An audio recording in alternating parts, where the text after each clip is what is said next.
remain silent.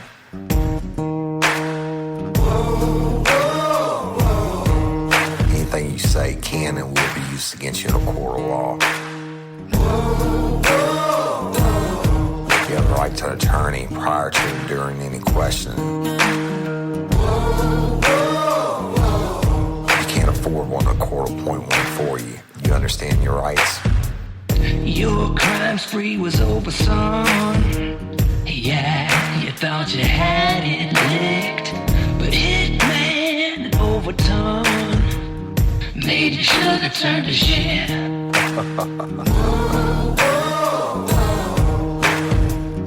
Get ready, you're gonna do time. Real life, real crime. Warning. Each episode of Real Life, Real Crime, the podcast, will contain descriptions of acts of violence or of a sexual nature and are for people that are 18 years or older. Heed my warning, people. I do not get the facts of these cases off the internet or from some television show.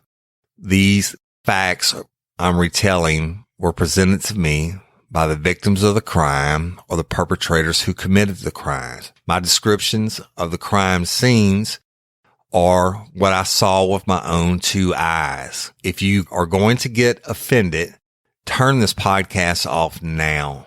Thank you. Hello, everybody, and welcome to this episode of Real Life, Real Crime, the podcast. And as always, I'm your host, Woody Overton, and with my co-host, Jim, the Hitman Raffman. What's up, Jim? Not much. How you doing today, Woody? I'm doing well, brother. I'm doing well. So let's just jump straight into it, brother. Y'all, we're going to talk about the Crew Bash, the Real Life, Real Crime, first annual or inaugural Crew Bash, which is February the 15th at the Basin on 3rd Street in downtown Baton Rouge, Louisiana. And y'all, the Basin basically is a concert hall. It's a really cool venue, right in the heart of all the action on 3rd Street. So, you know, it's just a great place. Jim and I are going to take the stage. The doors open at 8. Jim and I will probably take the stage around 9. We're going to do a new, never before heard episode of Real Life, Real Crime. Jim? Yeah, we've gotten the question a lot. It will not be the same case as what's going on in the lives in January.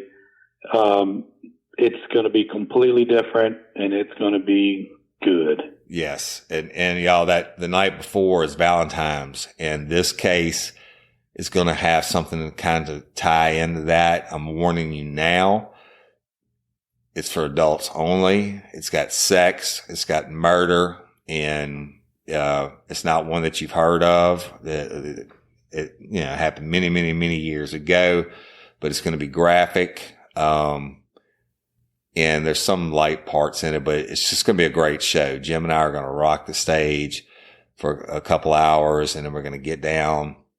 We're going to have the photo booth type things. What do you call those, Jim? Just a backdrop photos, like a little photo section. So we'll be able to do like meet and greets, take pictures with everybody, hang out, have drinks, and cut it up. Yeah, we'll have a couple of those set up in the back, because after Jim and I get off the stage and we go to start doing the meet and greets, Tom Play will be taken in their band. That's the musicians that do our opening music. And he and his wife, Shelly, Toby Tom Play and Shelly and their full band will be taking the stage and playing until we close. And it'll close around 2 a.m. It'll be, the Basin is a great concert venue. They'll have wait staff and they'll be selling alcohol at the different bars, et cetera. And we're going to have a lot of drinks and a lot of fun. We're celebrating our 1 year anniversary of Real Life, Real Crime, the podcast, 1 million downloads, our 2019 Podcast of the Year award, or awards, I should say, and Mardi Gras and my 50th birthday. So it's going to be a great time. $35. Get you tickets at eventbrite.com, or go on our website or any of our Facebook pages. There's links to it.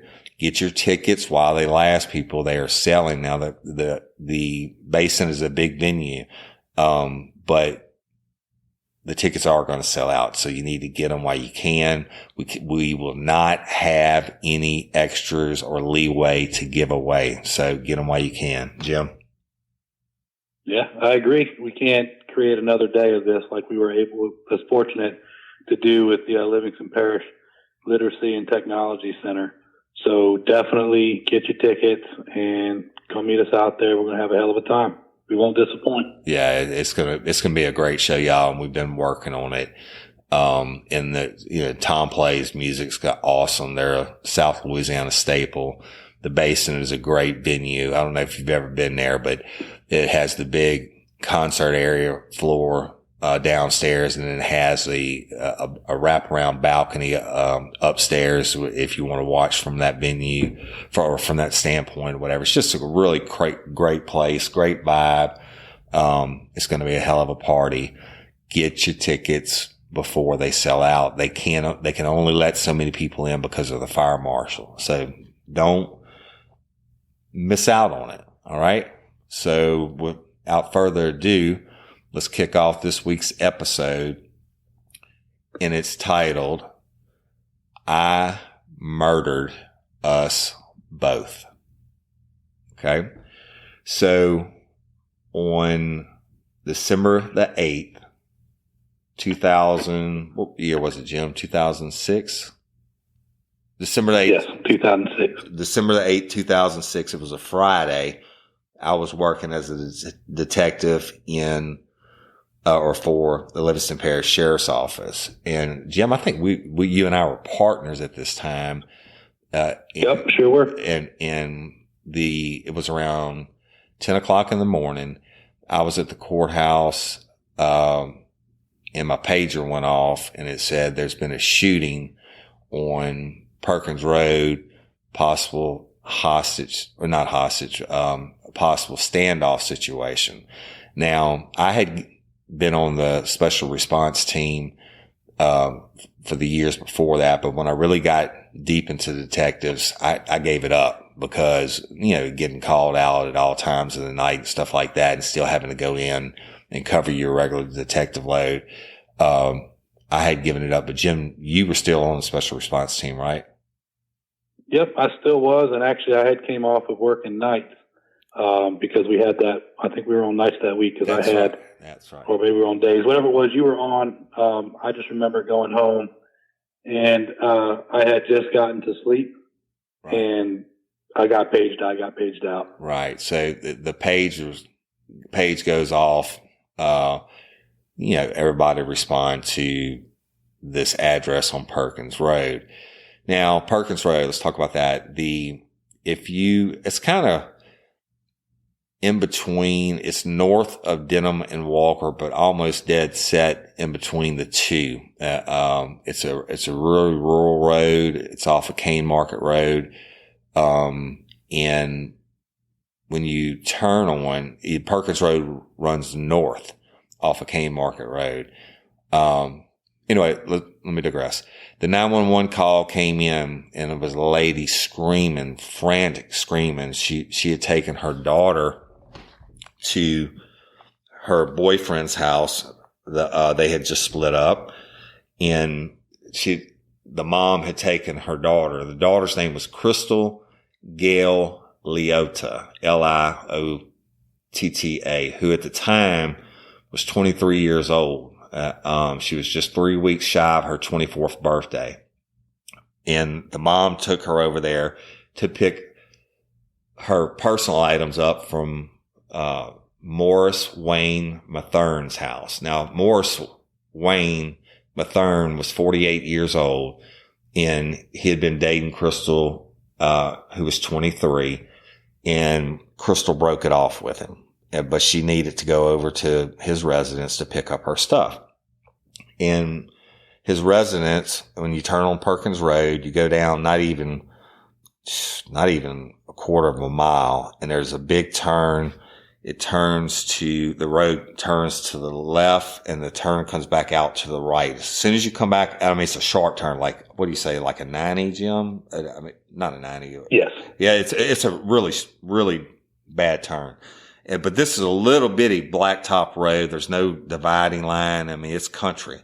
But when you come out of that turn, Mathern's trailer was right up against the road. It ran horizontal with the road. It was on the left-hand side of the road.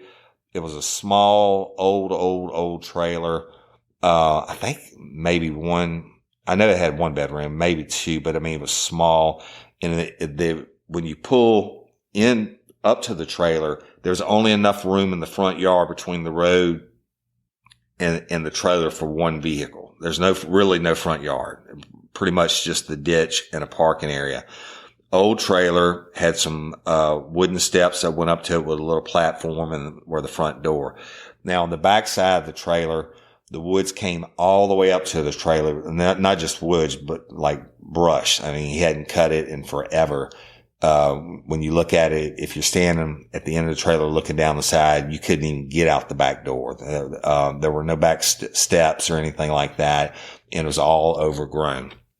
So back to it, the mom takes Crystal to go get her stuff, and she pulls up, and Crystal gets out and goes inside, and the mom could hear Morris Wayne and Crystal begin to argue. And Crystal comes out of the trailer, and she's carrying stuff. Well, Morris Wayne comes out behind her, and he's carrying something too. And he's carrying a .22 rifle. So the mom immediately calls 911 and tells them what's going on. And y'all, we don't have access to any 911 calls from the Livingston Parish Sheriff's Office. For some reason, before 2014, all their 911 calls have been erased, some kind of computer or error system or whatever. So we don't have access to those. But she calls in and she's screaming. Crystal's running from him. He had the gun. He was chasing her out the door.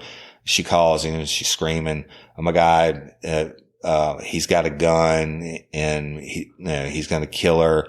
And it wasn't that long, but she was actually on the phone with 911 and they heard the first shot. Bam! And then the mom is screaming, "He shot her. He shot her." Bam! Second shot. Bam! Third shot. So the mom is screaming. Crystal never had a time to get in to the passenger seat of the car. The mom is screaming frantically, and Mathern turns around and goes back inside the trailer. Mom gets out is still on the phone with 911 screaming. They're trying to calm her down. And, Crystal's been shot 3 times in the head with a .22 caliber rifle. Jim, you want to tell them about a .22 versus a higher caliber? Yeah. Real quick though. When Crystal came running out, they were trying to get into the car so they can get away. The mom was talking on 911 like Woody said. Crystal was trying to get in the car, but the door was locked. They couldn't get the door unlocked quick enough. Right. When he started firing the shots at Crystal. He then, if I remember correctly, Woody, he actually pointed the rifle at the mom. And it wouldn't fire. But it was jammed or lack of rounds, whatever it was, but he couldn't fire off a shot and then went back into the trailer. Right. And the mom doesn't know if he's going back in to reload or whatever, but you're right. He fired, like you said, I don't think it was lack of rounds. I think it must have been jammed. But he definitely would have killed the mom. So she's on the phone. She runs over to her daughter. There was a deputy. It gets dispatched out as a 103G in progress. The disturbance with a gun, shots fired, body on the ground, and we have the mom on the line, and she, they're talking her through the situation. So it's real time. Now there was a deputy that was close by in the area who, was the first one on the scene. And as he pulls up, the mom was actually dragging Crystal, towards the back end of the car, like towards cover out of the way. Cause she fully believed that Mathern was going to come back outside and keep shooting. Jim, you want to tell them what happened? Yeah. So the deputy came flying down the road, was really close when the initial call came out. When he got to where the trailer is, the mother was dragging dragging Crystal, back, and the deputy ended up using the sheriff's department vehicle to actually provide that as cover between the residents and basically the mother and Crystal being dragged. So he actually used that as like a shield and was able to, back them out of there to a safer area and get her loaded up into the back of the car to drive it in reverse, where he backed up some distance and was able to start trying to get ambulance personnel out there to get her immediate medical help. Right. And so what happened, y'all, tactically, this trailer was in like the worst position because you're coming out of that turn and there's literally no cover unless you go back around the turn. He could come out, especially with a rifle, you can shoot long distances. He could come out at any time and start shooting them. The deputy, of course he's a hero. But they're just doing what they do. But he was able to get her back, and then other units start responding on the scene. So the page goes out for me as the detective to go, and then to all the SRT members. And, Jim, I'll let you talk about that. Yeah, so when the page went out, I remember it just saying that shots fired, subject barricaded in residence. And, it just had the location of where to go. And the way that it works on SRT, you have two different teams. You have an A team and a B team, and they work it in 2-week rotations. So usually if there's any type of like narcotic search warrant or anything like that, whichever team is on call during that 2-week period will respond to that. But in a case such as this, you need everybody and anybody that can make it that's on the SRT team. And I happened to be on my 2-week rotation regardless, but it was all hands on deck, everybody come. So we always carry our SWAT gear. And for me, when I was on my 2 weeks, I was always prepared. I had all my stuff right where I needed it in the trunk of my vehicle. I knew it was already placed, inventoried. I knew exactly the procedure I needed to get everything on in a moment's notice. And that particular day, that's exactly what I had to do. I got the page, boom, I was gone. I was out of the house. I was actually putting on some gear as I'm driving. And so that way when I showed up, I can get right on the scene. And it wasn't too far away, but definitely had to haul ass to get there. Yeah. And I remember I used to have all my stuff organized in the trunk where I could put it on in the pitch black, just like when I was in the Army and you're in the field. I had my stuff set to where I could do it, without anything. Of course, if you're in a hostage situation or a standoff situation like that, if it was nighttime, you don't want to be out there with a flashlight on making a target of yourself. But yeah, and it's a lot of gear, y'all. You're talking about tactical vest with the shield plates in the front and back, and then your weapons and your helmet and your goggles and your knee pads and elbow pads. It's a lot of stuff. It's a lot of gear. It's a lot of training and preparation that goes into these situations. And, so this is not like a narcotics search warrant call out where you would go to the range or wherever they meet at and get briefed ahead of time and get whatever intelligence they have on the residents and how many people are there, how many doors, and have a picture of the place and all that. No, this is a shit hot call. Everybody's responding, and you get there And once you arrive on the scene, you'll get placed or you'll meet with the team leaders and they work out a plan from there.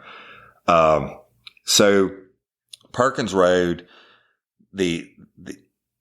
that when you turn on off of Kmart, that's one way, but it runs all the way up to Springfield, what they call Springfield Road or Highway 63, or some of them call it Weiss Road, Weiss Road. But it's a little curvy road that runs up to that highway, which is way in the sticks, but it had to be blocked off from both sides. So some units were responding from the other side, from the north side, some responding from the south, but you can't pull up from when you're coming from the north side. Mathern would have had a good long shot. It was several hundred yards, maybe a quarter mile open straight away on that side. But from the south side, out of that 90-degree turn, it had to be blocked off from there. All right. So everybody's responding.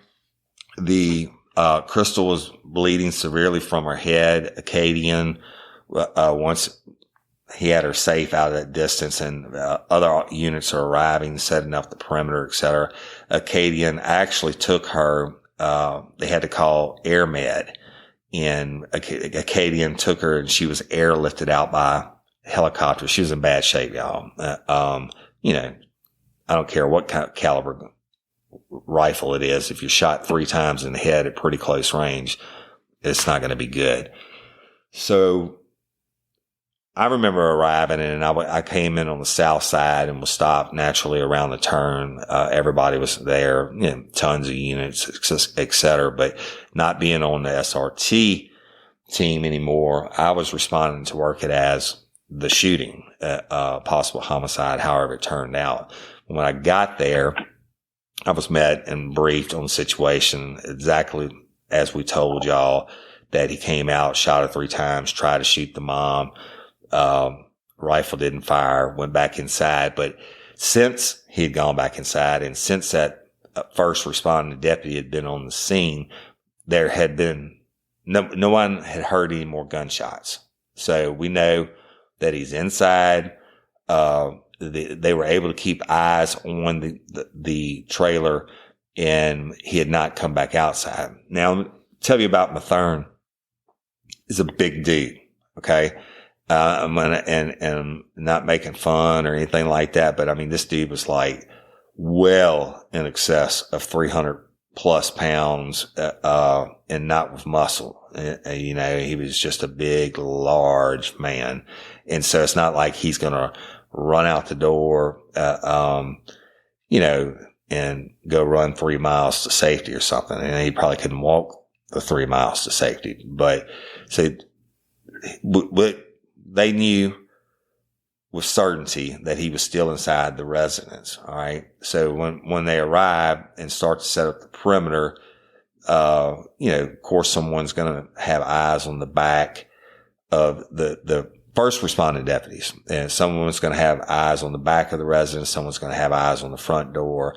And as SRT gets there, and starts to set up, and I'll let you talk about it, Jim, that they'll take over control of the scene while it's worked. But we knew Mathern was inside the residence. He was armed and he was willing to use it. So one of the good things about when the SRT team, when I was on it, there sparked something uncommon this holiday with just the right gift from Uncommon Goods.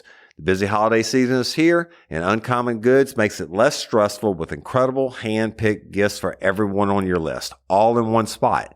Gifts that spark joy, wonder, delight, and that's exactly what I wanted feeling. Hey, y'all, I ordered a super cool piece. It's a candle with a sculpture of LSU's Tiger Stadium on top of it. And each officially licensed laser cut wooden replica features up to 4 layers of detail, creating a bird's eye view of a specific football field, seating section, and more. And every label includes your stadium's name, the team's logo, and school location. And it has a coconut, soy, vegan wax infused with sandalwood smell that creates tailgates and touchdown scent profile, reminiscent of game day. It's invigorating like fresh cut grass and nostalgic like smoke from a pre-game grill, and calming like the crisp autumn air of a new semester on campus. Y'all, I love it. I have it at the base of my TV, and I'm ready to watch the Tigers play on Saturday night, right? Uncommon Goods. Look, when you shop at Uncommon Goods, you're supporting artists and small independent businesses. And many of their handcrafted products are made in small batches. So shop now before they sell out this holiday season. Uncommon Goods looks for products that are high quality, unique, and often handmade or made in the U.S. They have the most meaningful, out of the ordinary gifts anywhere. They even have gifts you can personalize. From holiday hosts and hostess gifts to the coolest finds for kids, to hits for everyone from the book lovers to diehard sports fans. Uncommon Goods has something for everyone, not the same old selections you can just find anywhere. And with every purchase you make at Uncommon Goods, they give $1 to a nonprofit partner of your choice. They've donated more than $3 million to date. So to get 15% off your next gift, go to uncommongoods.com/RLRC. That's uncommongoods.com/RLRC for 15% off. Don't miss out on this limited time offer. Uncommon Goods, we're all out of the ordinary. Hey, y'all, you want to set your child up for success? Is your child struggling with a specific subject or need help with the subject? Is your child ahead? Not getting challenged enough in class? Well, IXL Learning is an online learning program that enriches your homeschool curriculum. It offers practice in math, English, language arts, science, and social studies while adapting to each child, meeting them where they are. Plus, IXL encourages students to become curious and empowers them to choose how to learn. Look, we homeschool our son. No doubt about it. He's more of a visual learner, and we use IXL, and Cindy teaches him, and there are so many different benefits to the program. It adapts to exactly what he needs in different areas. So IXL is the perfect supplement to your homeschool curriculum. IXL offers interactive practice problems, educational games, lessons, and video tutorials for every topic you're teaching at home. It's easy to use, time-saving. Everything on IXL is organized by grade, subject, topic, and subtopic, making it simple to find activities for the exact skills you are covering. IXL offers instant feedback and explanations of new topics as kids use the program. Kids can explore any topic in any grade level. They aren't forced into a single learning path like they are on other programs. If you're homeschooling your child because they were falling behind or because they were too far ahead like our son, IXL is a great program to help them get the exact support they need. Kids love IXL's positive feedback awards and educational games. IXL is trusted by 15 million students worldwide and has proven to improve performance in over 75 scientific research studies. Make an impact on your child's learning. Get IXL now. And Real Life, Real Crime listeners can get an exclusive 20% off IXL membership when they sign up today at IXL.com/today. Visit IXL.com/today to get the most effective learning program out there at the best price. And don't forget, Real Life, Real Crime listeners get 20% off. Y'all, we really do use this product, and it's been a godsend. There were no rotations. It was strictly volunteer, and you got called out, period. But as the team grew and the department grew, like Jim said, they broke it down into teams. But almost all the time, there was somebody that was 10-8 in uniform patrol on duty that was an SRT member. Right, Jim?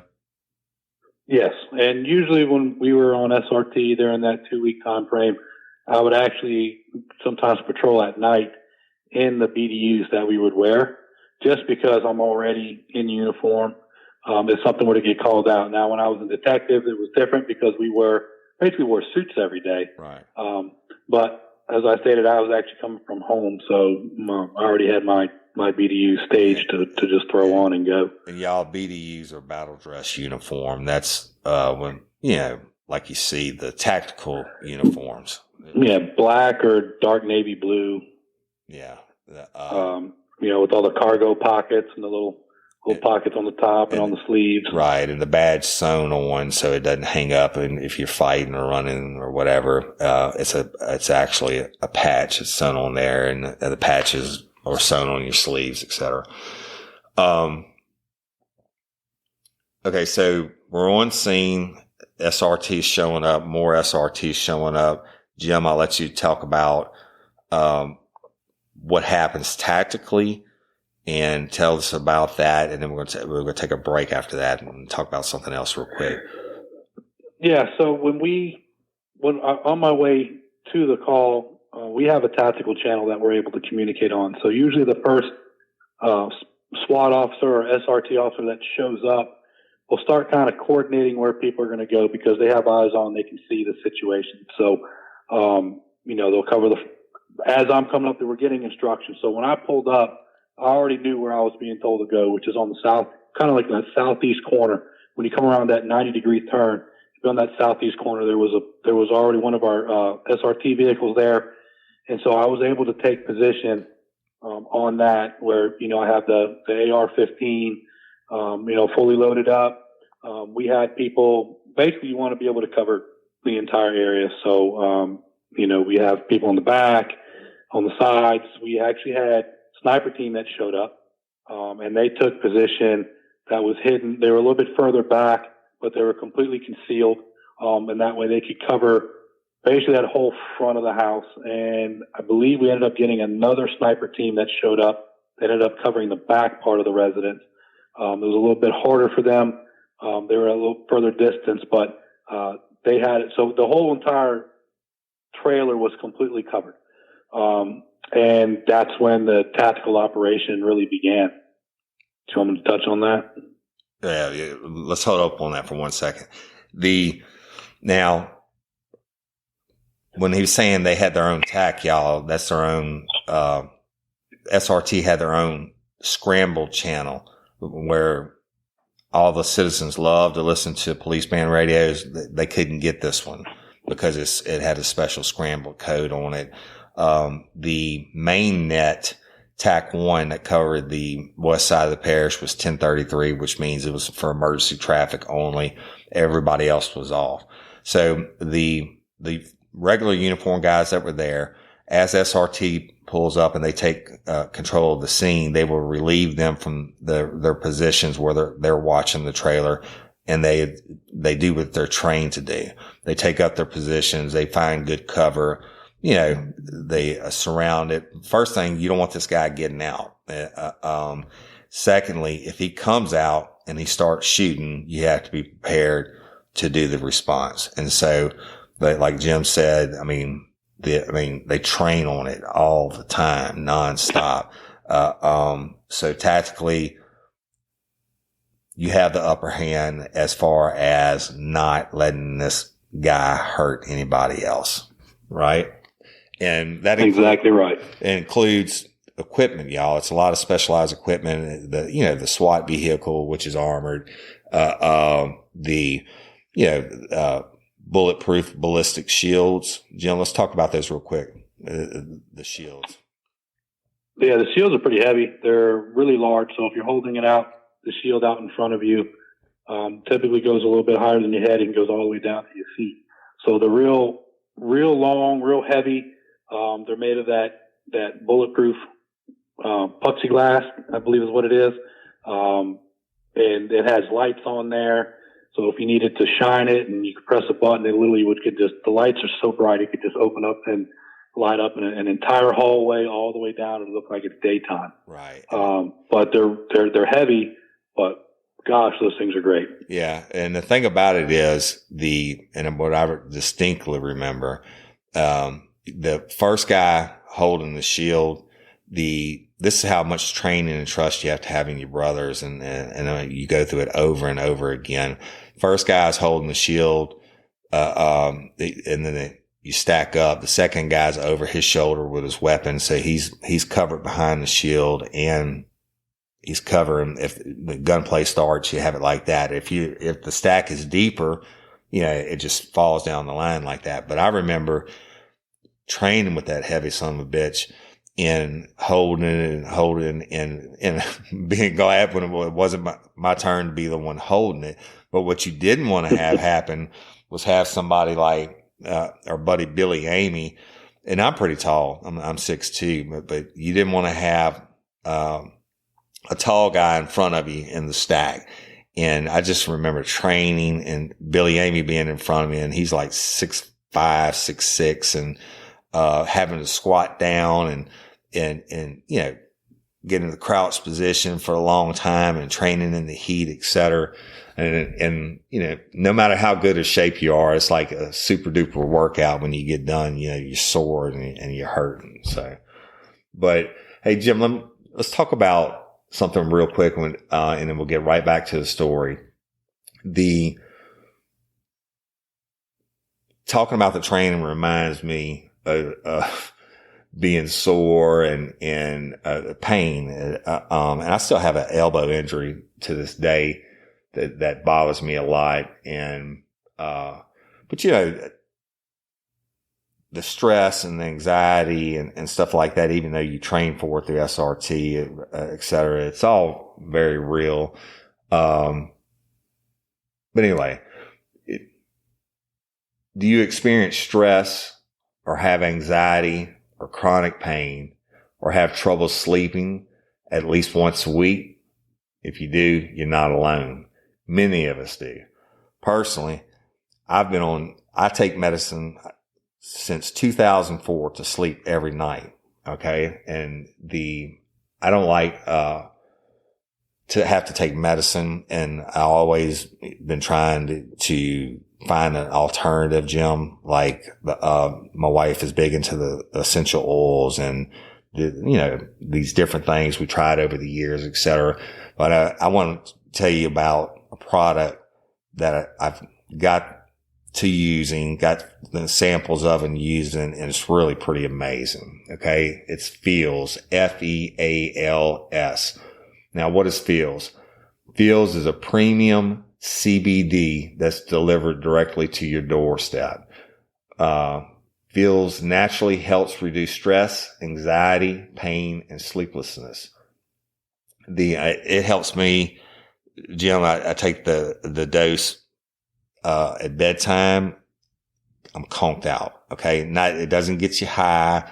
And when I wake up in the morning, I actually slept and a good, peaceful sleep. So I wake up, I feel fresh, right? Which is even the medicine that I took for the 14 years. Every morning I wake up, I'm a little bit groggy. It's just totally different when I take the CBD oil. It's easy to take. You just put a few drops under your tongue and you feel the difference within minutes. And that's the other thing. That medicine I took all those years to sleep, it takes like an hour and a half to 2 hours for it to kick in. So anyway, if you're new to CBD or CBD oils, Feals offers a free CBD hotline and text message support to help guide you through your personal experience. Feals works naturally to help you feel better. There's no high, hangover, or addiction. Join the Feals community to get Feals delivered to your door every month. You'll save money on every order, and you can pause or cancel at any time. Feals has me feeling my best every day, and it can help you too. Become a member today by going to feals.com/RLRC, and you'll get 50% off your first order with free shipping. That's FEALS.com/RLRC to become a member and get 50% automatically taken off your first order with free shipping. Feals.com/RLRC. So it really does work, y'all. I'm the biggest skeptic of stuff like that, but I got to try this, and I mean, the sleep to me is the big thing, Jim. But I also I take a couple drops in the morning. That it's different doses for sleep than they teach you how to use it in the morning. You take it in the morning right with my coffee. It's like it clears my head just a little bit. So, but that's it, y'all. Feels. I just wanted to talk about it for a second, Jim. All right. Let's do it. Okay. All right. So back to the scene, y'all. We're set up. The guy's barricaded. Mathern's barricaded inside, and there's been no gunshots, etc. All right. So Jim, SRT's there. Perimeter is set. Sniper teams are in place. What happens next? Yeah, I mean, we're all out there. Really, obviously it's become a public safety risk, and so we have to protect the public as well as the officers on scene, and that's why we train for this all the time. And finally, we're putting it into action. So, everybody has their tactical positions, communicating on if they see any type of movement inside, windows, doors, and then you end up trying to establish communication with them from inside. So what we'll do is usually on a loudspeaker is we'll try to call for them to come out. Right. And we'll provide numerous attempts to get that to happen. We ended up getting a hostage, just a negotiator, even though he was in there by himself, to try to coerce him to come out on his own. Right. We don't want to have any shots fired. So we're sitting on a loudspeaker announcing his name, asking him to come out, and silence. There just wasn't anything at all. Right. And real quick on the hostage negotiator, y'all, that's separate from the SRT team. Like one of them was Chuck Watts and one of them was Robert Ardon, and they've been to a school where they, teach them tactics, try to establish communication and end it peacefully. Now, SRT's job is not to kill anybody. It's just to try to end it peacefully if they can. So, they start with, Mathern, we're here, you're surrounded, nobody wants to hurt you. We want to end this peacefully. You need to come to your door with your hands up. The one thing that the SRT and the negotiators and us as detectives had on our side was time. Okay. We know this he's holed up. We have enough of a perimeter where he can't shoot anybody. The traffic's shut down. Nobody can get through from, on the north side from way past where his trailer was. And then of course, on the south side from he couldn't shoot anybody. He couldn't hurt anybody. And now if he starts shooting out the windows, they're going to smoke him like a pack of cools, right? They're going to do what they got to do. But he wasn't responding.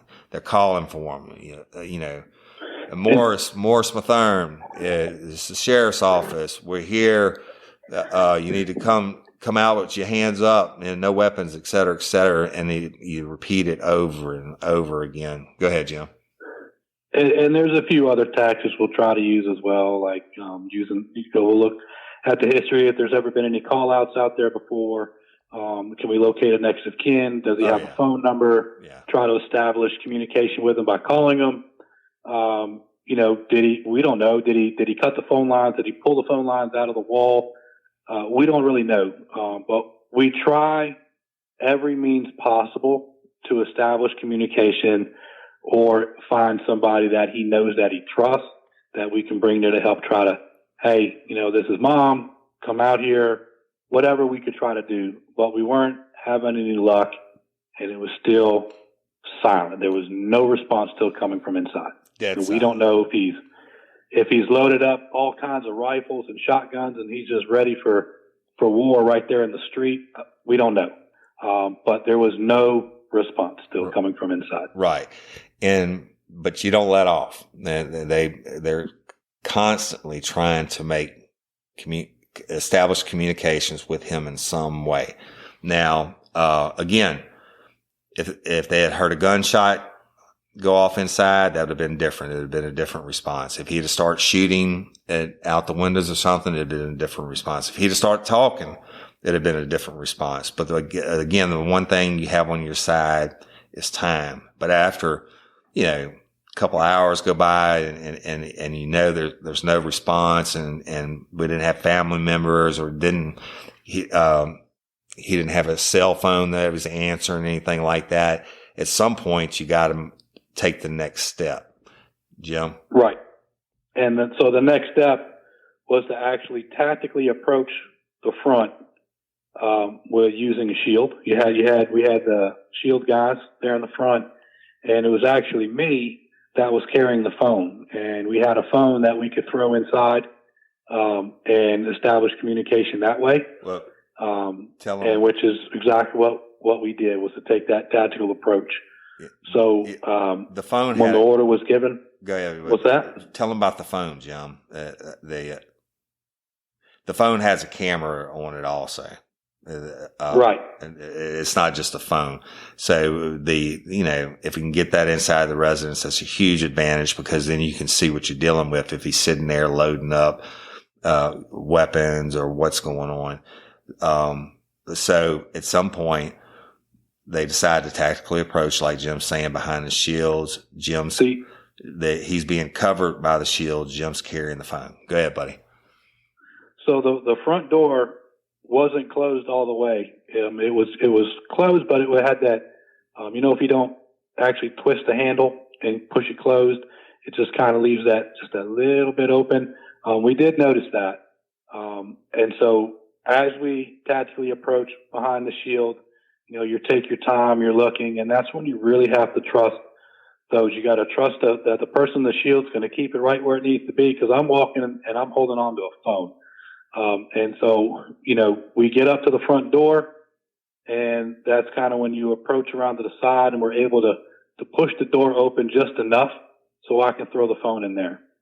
And that's exactly what I did. Pushed the door, threw the phone in, almost like you're throwing a flashbang. You throw that phone in, and I could see someone sitting on a chair. It was like a lazy boy type of a chair. And I saw that, and then we backed our way out. Right. And so I went ahead, and we had to back all the way out tactically, all the way back. And then it's there I'm able to report what it is that I saw when I threw the phone inside. Right. Do you want to pick up with it, or you want me to get it? Yeah. And I was there when you came back and you reported seeing him. And when they turned the camera on the phone on, we could actually see Mathern on the seat, and there was a rifle.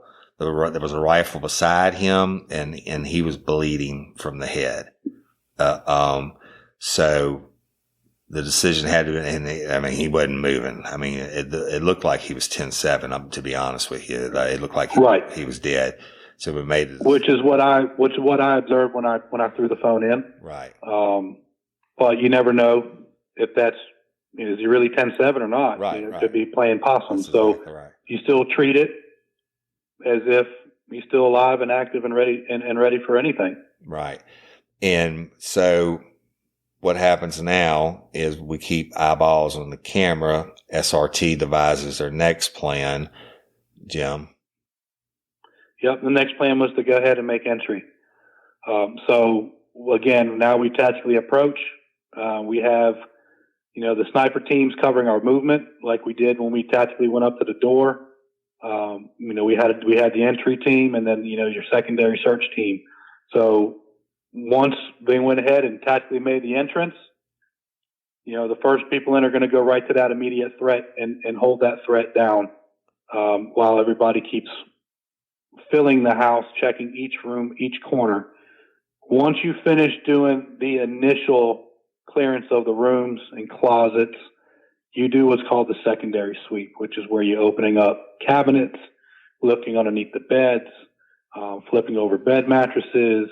If you think somebody could hide somewhere, you want to look, because the last thing you want, could there be another victim inside? We wouldn't know. Is there somebody hiding in there? Is there another suspect in there that we didn't know about? So you look high, you look low, you look everywhere. And so we finished the secondary sweep. And it was at that time, when everything was there, he was you could tell he was referred to as 10-7, which is deceased. Well, there on that chair. He was, but when y'all made the entry and you clear the trailer, we're still watching on the phone. And then as soon as they secured the weapon and they did the initial sweep and they said, come on in, and I went in and he was actually still breathing, Jim. He was still breathing. And so what we did then was call in the Acadian ambulance, which was staged. Anytime there's a SWAT call out and a standoff like that, the Acadian ambulance will keep a unit or units staged until the situation is resolved, whether it's, in case an officer gets hurt or whatever. In this case, Mathern, I got there, I'm looking at him, he shot himself once in the head with the .22 rifle. And, he was breathing, but he was barely breathing. And barely breathing. Probably brain dead. Yeah. Slouched back in his chair and his wife beater, t-shirt and boxer shorts. And he was a big dude. And it was a small trailer. Now the Acadian comes in with their, what do you call them? Carts, body cart, whatever you call it. Gurney. They come in with the gurney. And it was a chore to get the gurney through the door.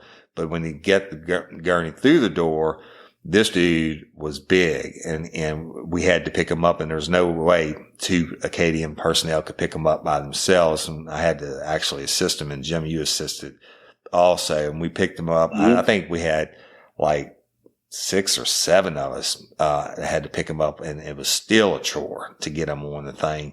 And then we had to get him back out and back off that, raised platform and, et cetera. So that's what we did. We got him up on the thing and got him out. They got him secured in the ambulance and they took him to the hospital, but they didn't air med him. I don't know if that's because, they didn't think he was going to make it. I mean, he was too far gone or whatever. I don't know the reason why. Or maybe because the only helicopter they had, was busy taking Crystal or something. I don't know why. But they took him to the hospital. And at that time, I began to process the scene as a detective. And Jim went back to his unit, and took off all the heavy, nasty stuff. And nobody else. Okay, so as soon as we got Mathern out, I had it taped off, everything. And then there's nobody else to come in, no more SRT members, nothing. We knew the resident. Hey, ladies, are you feeling overwhelmed by hormonal changes? Well, you're definitely not alone. There are more than 1,000 hormone disruptors living in our environment right now. It's in your food, your water, the air you breathe, the clothes you wear, your skincare products. They all mess with your hormones. Then there's the natural hormone changes your body goes through, premenopause, menopause. And while it's a natural process, it doesn't mean you have to suffer through it. The good news is you don't have to suffer through it anymore because now you have Hormone Harmony, a formula made only with herbal ingredients that are shown to reduce hormonal symptoms in women of all ages. Hormone Harmony is not just a hormone support and supplement. It's become a phenomenon. Women can't stop talking about it on social media. A bottle of Hormone Harmony is sold every 24 seconds. And the biggest benefit? Well, my wife says it makes her feel like her own self again. And that's what women mention over and over in the reviews. And there are over 30,000 reviews for Hormone Harmony. And for a limited time, you can get 15% off your entire first order at happymammoth.com. Just use code RLRC at checkout. That's happymammoth.com and use code RLRC for 15% off today. That's happymammoth.com and use code RLRC. Hey y'all, let me tell you about Gobble. All Gobble meal kits are pre-prepped. That means less work for you and less waste in your kitchen. Their meal kits include everything you need so you can save time at the store or just skip that trip entirely. I got the box in and I had 3 different meals. I had a Kung Pao chicken, crispy fish tacos, and a beef bourguignon, however you say it. But let me tell you about the classic beef bourguignon. Look, it came with beef pot roast and a beef broth concentrate, red wine demi-glace, cremini mushrooms, cipollone onions, mashed potatoes, baby carrots, and rosemary thyme butter. It was so easy to make. Literally like 15 minutes it took Cindy. And let me tell you something, and all the dishes were fire, but this thing was like a taste explosion in my mouth. It's just unreal. We got to spend more time together and more time doing the things we love because everything came in this one single box right to my door. So see what a difference God will make for your household. Right now, they're offering my listeners a fantastic limited time deal. You get $120 off across 4 boxes plus free shipping and free cookies. And let me tell you, those cookies, I ate one that was sin baked and it was delicious. Go to gobble.com/real life. That's GOBBLE.com/real life for $120 off your first 4 boxes. This offer is not available on the home site, so don't miss out. This is genius. It's taste explosions in your mouth like you never had. This was secure. Then we start to process it as probable homicide scene. Okay. And so, Jim would have gone back to his unit and got stripped down. I had to go, get my stuff in camera and stuff like that. The mom's car was still parked there. We recovered the 3, that's what, it was a jam, Jim. We recovered the 3 spent casings, and then there was one that was dented, a live round that was dented that didn't go off, and evidently he cleared it when he was going back inside. Probably, y'all, I think he shot himself right away, and maybe during the commotion of the first unit responding was sirens and, them dragging, Miss Leota away and all that. And I think he shot himself probably in that time frame because he had been down for a while. And a 22 is not that loud. And so it's during the excitement of all that. And I could see where they could miss the sound. Right, Jim? Yep, you're right. And so I think he walked right in. He would have killed the mom, no doubt about it. I think he walked right in. Without a doubt. He walked right in. He cleared the jam on his rifle, and he sat in a chair, leaned forward, and put the barrel to his head and pulled the trigger and shot himself. So anyway, so we'll start to process it as a homicide. We collect the evidence, do all the photographs, find the spent casing. It was a semi-automatic 22 rifle. So it ejects the shells. And we found the casing inside. The bullet was still in his head, evidently, because we couldn't find that. And then Jim and I start to look through the residence. It had a strong odor of marijuana in the residence. And I told you it was real small. And I remember going to that, what evidently was his bedroom, which would have been on the south end of the trailer, and finding like jackpot of weed. It was at least 3 pounds of weed bagged up in big Ziploc baggies and like gallon-sized bags.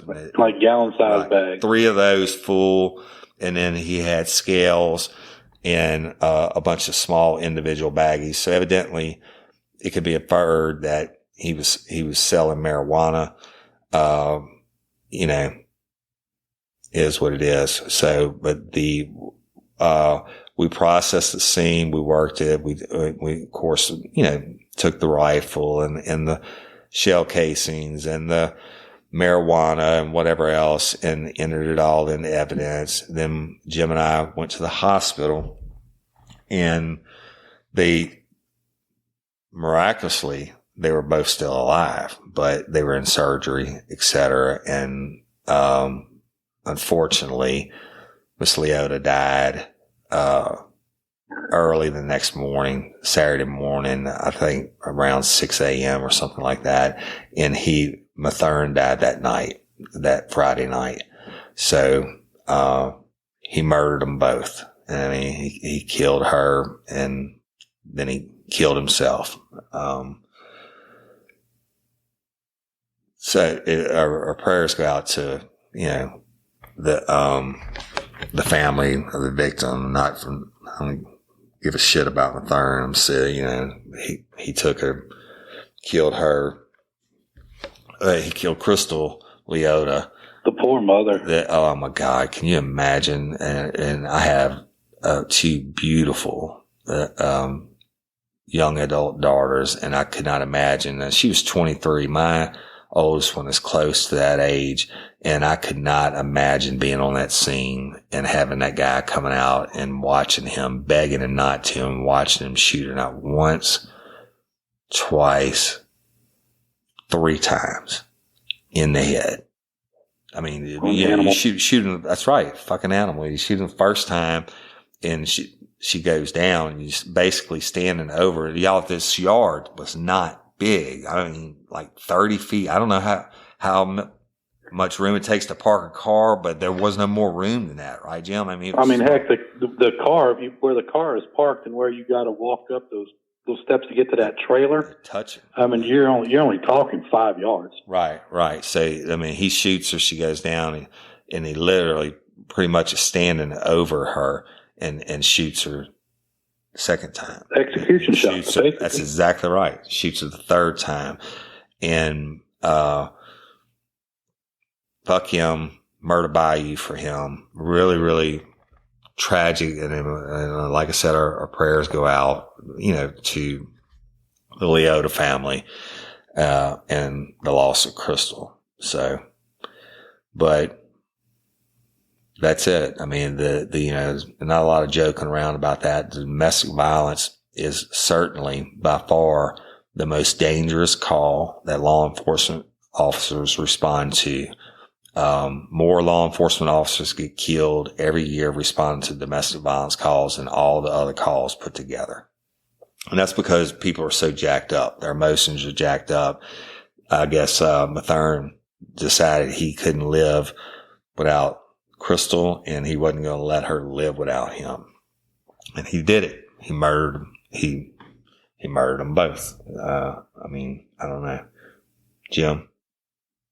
Yeah, actually, since we're talking about domestic violence, I'm going to give a domestic violence message real quick, Woody. You all right with that? Yeah.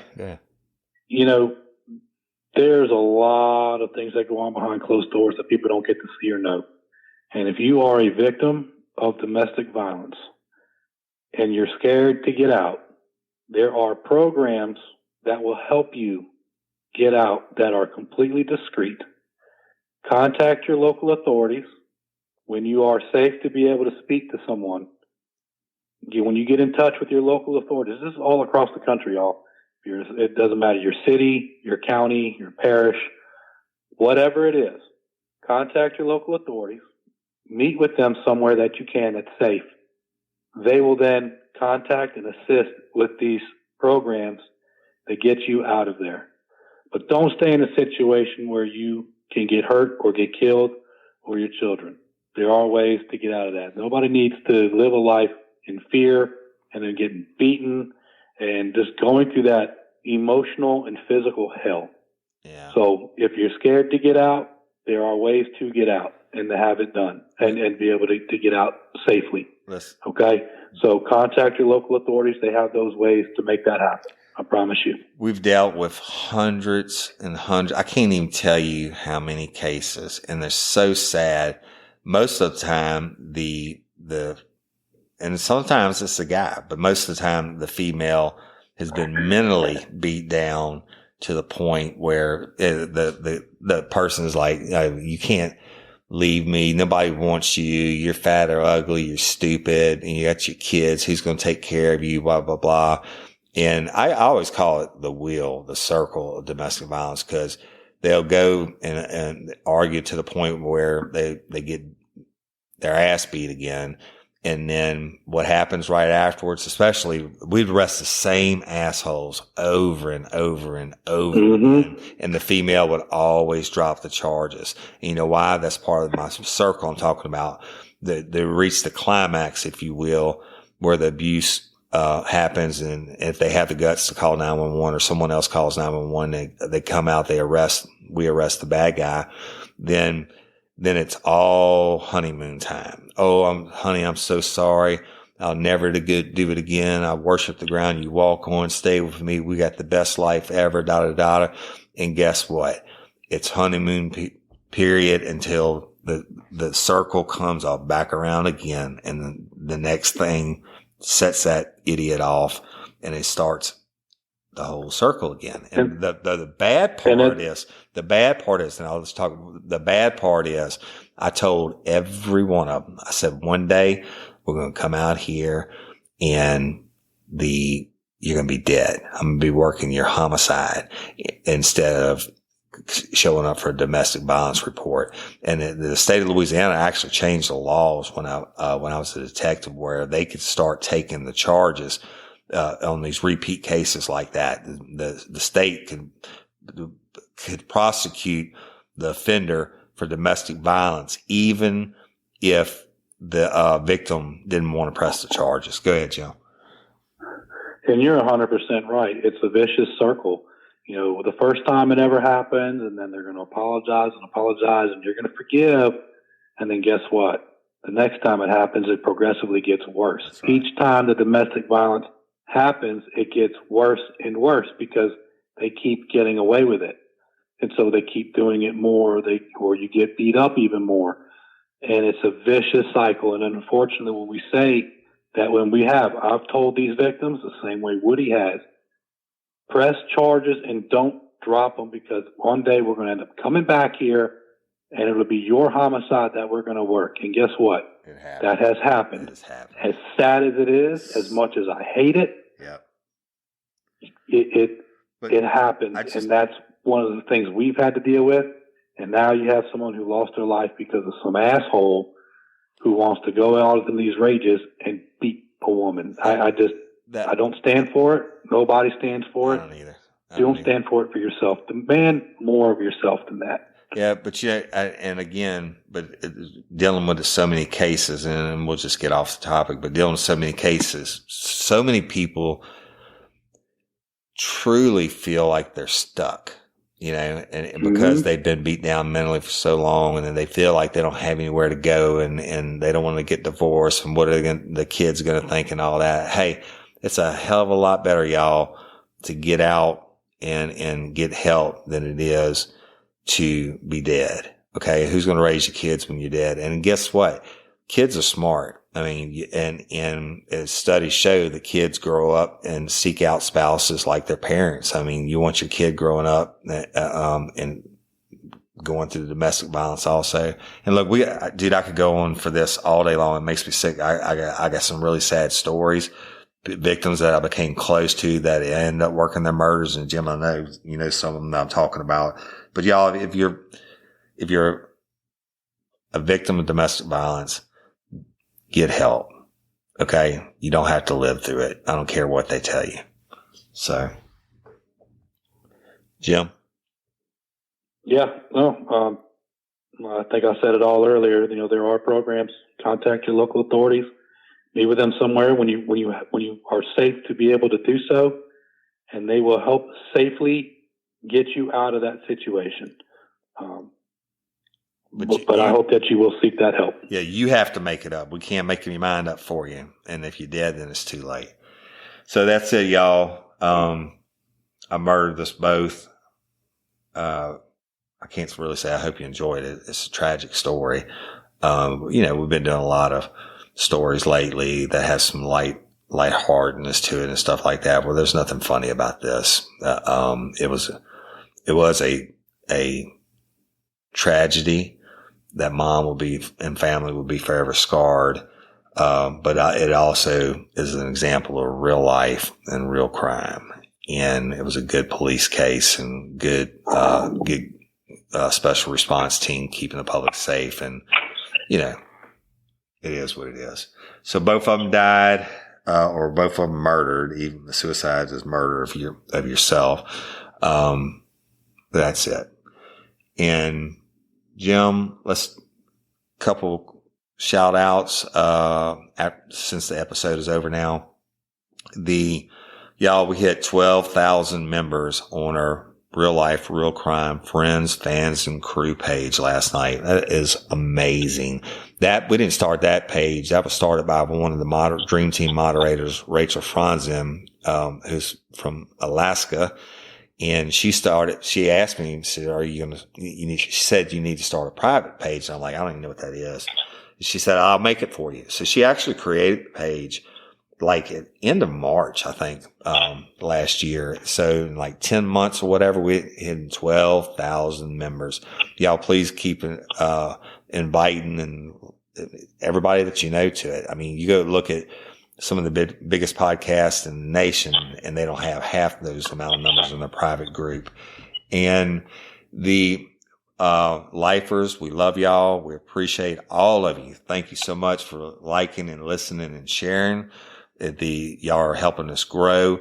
We're right at that 1 million download marks, and that's just unheard of. At 11 months and 1 week to have a 1 million downloads is just crazy.